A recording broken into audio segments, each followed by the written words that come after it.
daerah Padang Panjang, ragu orang menerima.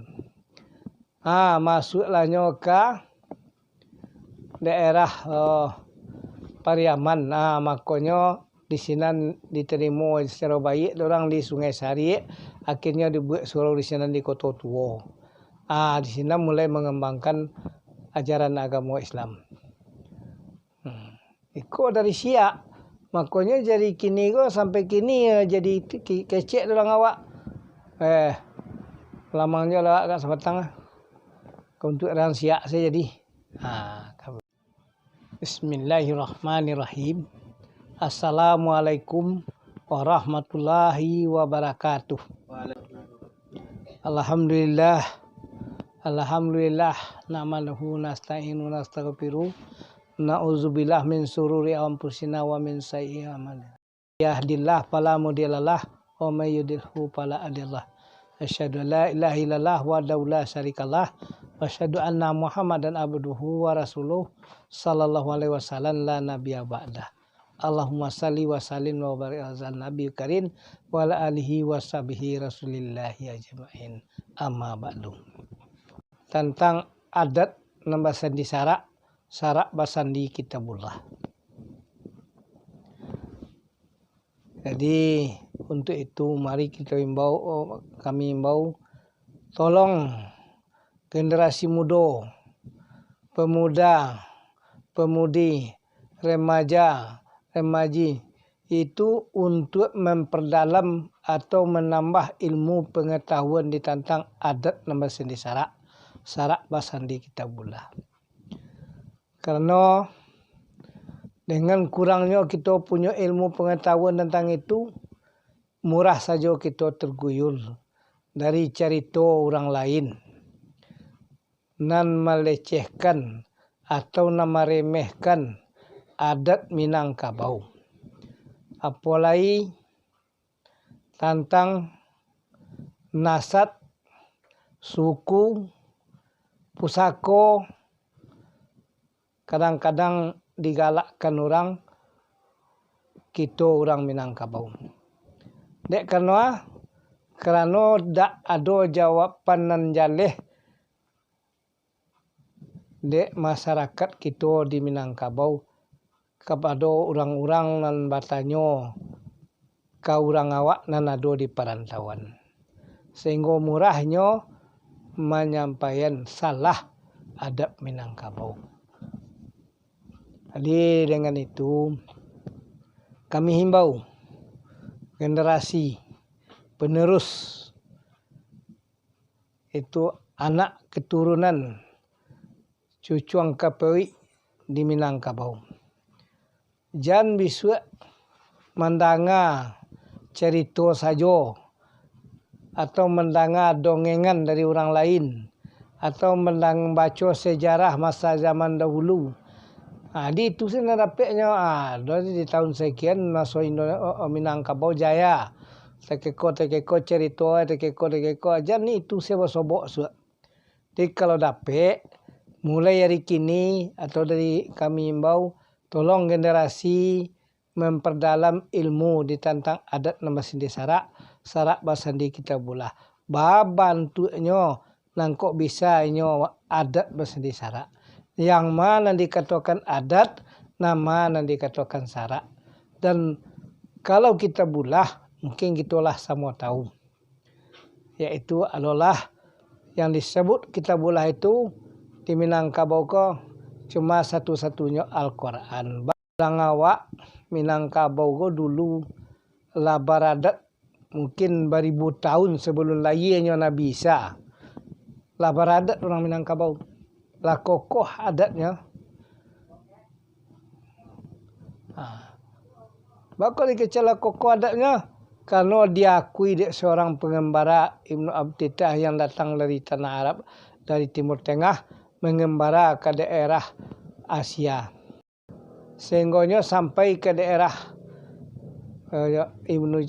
daerah Cina, Jepang, malah tak masuk ke Minangkabau.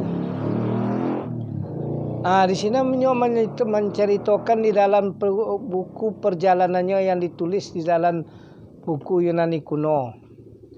Pasuado satu kaun ditantang garis kalistiwa, matahari nan tapek di kapalo tengah hari.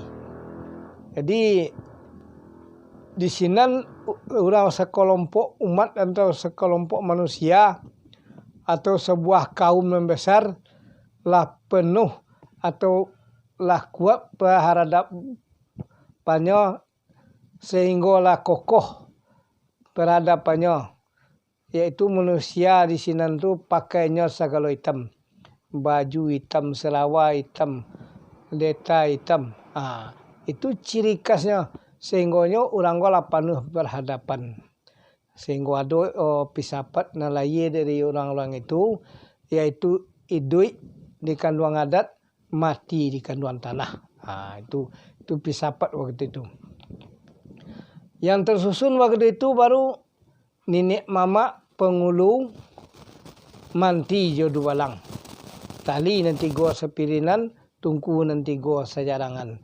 Itu nan ada waktu itu baru. Dan kemudian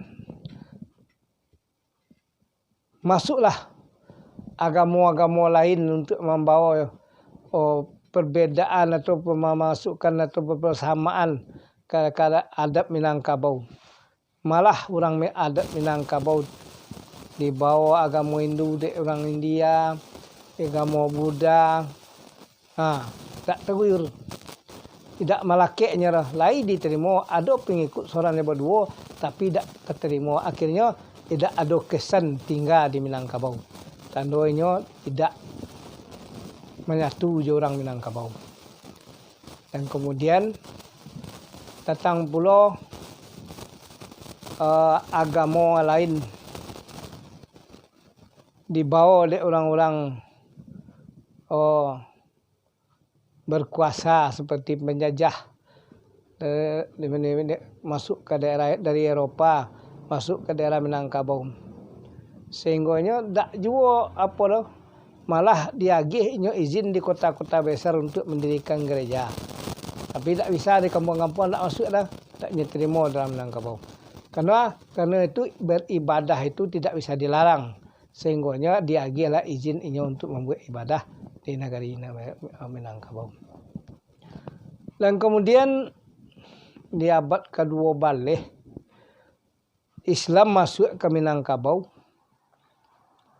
Kalau menurut cerita itu dari daerah pantai timur ya. Karena orang pedagang dari Arab masuk ke Aceh, dari Aceh ke pantai timur. Jarang orang dulu nama nampu jo pelang ke pantai barat karena daerah gelombang tinggi dan anginnya kencang. Itu Samudra India, tak tasarang le orang jo pelang dan jo perahu.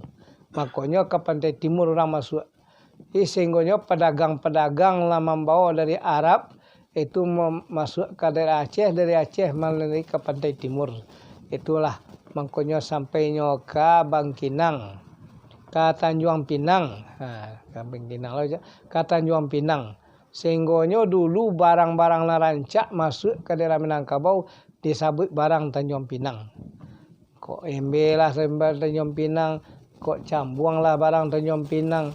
Itu karena pedagang-pedagang Arab di sini merantinya membawa barang-barang dan rancak dari Arab. Jadi sabui aku kain saruang Tanjung Pinang. Di orang awak kain saruang Tanjung Pinang nama. Padahal yang datangnya dari Arab. Datangnya dari India. Itu. Cuma orang awak dari Tanjung Pinang masuk ke daratan. Kemudian itu. Jadi betul juga agama. Dari Tanjung Pinang masuk ke daerah Siak. Karena batang Siak tu ayinya kadang kan masuk kapal ke dalam. Jadi masuk ke Siak. Orang dari Siak golah nama membawa ke Minangkabau. Masuk ke daerah Payakumbuh. Alunnya apa orang lalu masuk ke daerah Padang Panjang. Ragu orang menerima. Masuklah ke daerah Pariaman. Makanya di sini diterima secara baik orang di Sungai Sari, akhirnya dibuat surau di sini di Kota Tua. Di sini mulai mengembangkan ajaran agama Islam.